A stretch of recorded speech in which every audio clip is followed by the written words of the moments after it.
This is the Joel Verlin Show podcast, talking sports, stupid people, and nonsense, as well as everything in between. Hello to all intelligent life forms everywhere and to everyone else. The secret is to bang the rocks together, guys. Come on.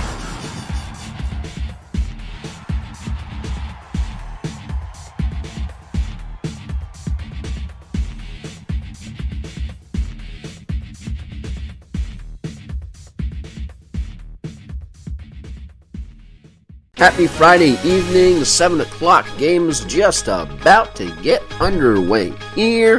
How about this? Rays up in Boston for the weekend series, start of a road trip, and already had a little bit of a logistics change for not tonight's game, but tomorrow's game, because there's supposed to be some heavy rain tomorrow night, so the 7:10 p.m. Saturday night game has been moved up to 1:05 p.m. Game will still air on TV, radio, but the Spanish broadcast will no longer be available just tomorrow because of the craziness with the time change.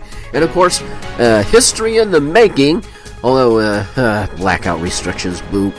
But still, nevertheless, history making, as tonight's game is the first Twitter live game of the week that will have the Rays versus Boston streaming on Twitter.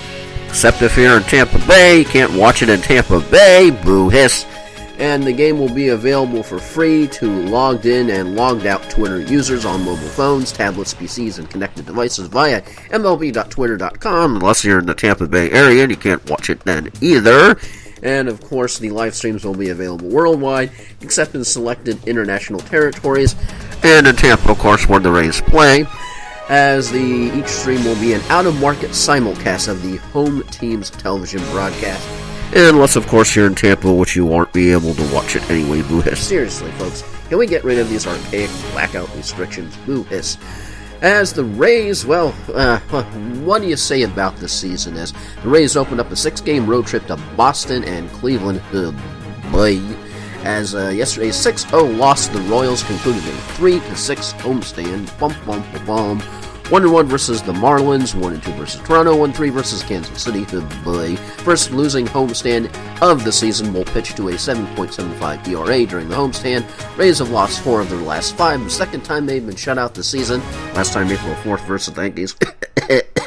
Rays were held to just 4 hits after every player in the starting lineup had recorded a hit in each of the previous 2 games. Yesterday was only the second game out. Last 25, the Rays never held a lead. They are only 11 and 14 over those 25 games. Rays have 14 come from behind losses, tied with the Angels for most of the majors, with Rays dropped to 9-28 versus Kansas City since 2012, worst record of any same league matchup during that span. Rays lead the AL with 31 runs scored in the first innings. Innings 1 through 5, Rays are outscoring opponents 106-66. But after that, they've been outscored 89-55. Rays are 13-12 and facing right-handed starters, 4-8 versus left-handed pitchers. So hopefully this weekend they can get the funk out of the funky funk. They can get things going again. Of course, Saturday's game now 1:05 as opposed to the evening start because of the weather, and that'll be Blake Snell, I know you're cringing already, versus Chris Sale, and Matt Andriese against Drew Pomeranz will be the Sunday game. That hopefully will be the rubber match, maybe the sleep, but how the Rays have been playing, we can hope at best for the rubber match. And going around the AL East, we go from Boston, where the Rays and the Red Sox are matching up, to Kansas City, because that's where the Orioles are on the road tonight. Yeah, they're the beasts of the East, says, First game, it's Dylan Bundy up against Danny Duffy. Orioles own a record of 22-11 and are first place in the American League East Division. Orioles spent all but 8 days of the season in first place or tied of the AL East. The Orioles ranked second among AL East clubs with a 59 record games within the division. The Orioles will play their first game outside of the Eastern Time Zone tonight in Kansas City. Prior to tonight, Baltimore played the road series at Boston 1-1, Toronto 3-1, Cincinnati 2-1, New York Yankees 1-2, Boston 2-2, and Washington 0-1 because, of course, last night's game with Washington Nationals in D.C. was postponed to inclement weather. The game has been rescheduled for Thursday, June 8th at 7:05 p.m. And we go from Kansas City back up to New York, where the Yankees are hosting the Houston Astros. Yankees ended up taking their second straight loss, a 3-2 defeat in the opener of the four-game series with Houston at Yankee Stadium. It was only their second loss this season when allowing 3 runs or fewer, and it was a heartbreaking loss because Jacoby Ellsbury was thrown out at the plate on Gary Sanchez's RBI single to end the game, according to Elias. This was the first time the Yankees lost a game with a potential tying run being thrown out at home plate to end the game since a 2-1 loss on 8-12-87 to Kansas City. Wayne Tollison was thrown out trying to score from first on a double by Roberto Kelly. And pitchers for tonight's game, that would be Jordan Montgomery going for the Yankees with a 2-1 record, and Lance McCullers Jr. also with an identical record, 2-1.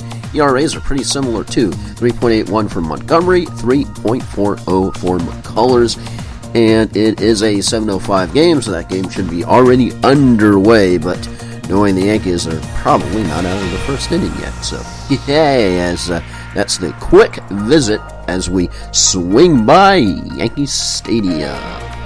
And our final destination around the AL East Whirlwind Tour as we fly up to Rogers Center. So the Toronto Blue Jays have the Seattle Mariners coming in. The Seattle Mariners, of course, they are going to be without King Felix for a while. Ouch.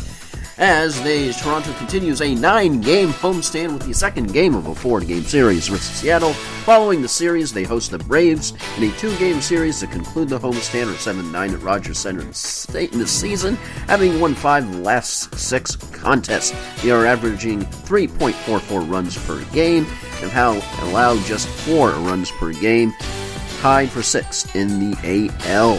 Toronto's pitching staff have allowed just 2 home runs over the last 54 innings pitched at home, while holding the opposition to a 2.21 average.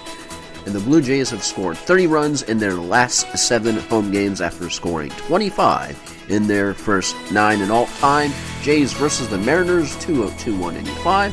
All-time Rogers Center, 67-61. Last year, series was tied 3-3 between the ball clubs. The Jays have won 4 of the last 5 games against the Mariners, dating back to last season, allowing 2 runs or fewer in all 5. It was the first time Toronto allowed no more than 2 runs in 5 straight games versus Seattle for the first time in club history. Prior to those last 5 games, Toronto dropped 11 of the previous 16 contests. Toronto has won 3 of the last 5 contests at Rogers Center, not won a season series versus Seattle since 2011, 10-10 since that season. So, what do you say? What do you know? That concludes our whirlwind tour around the AL East as we turn in the imaginary jet back to Tampa, going about Mach 100 so I can land right back here at the computer in front of the microphone. So, go Rays!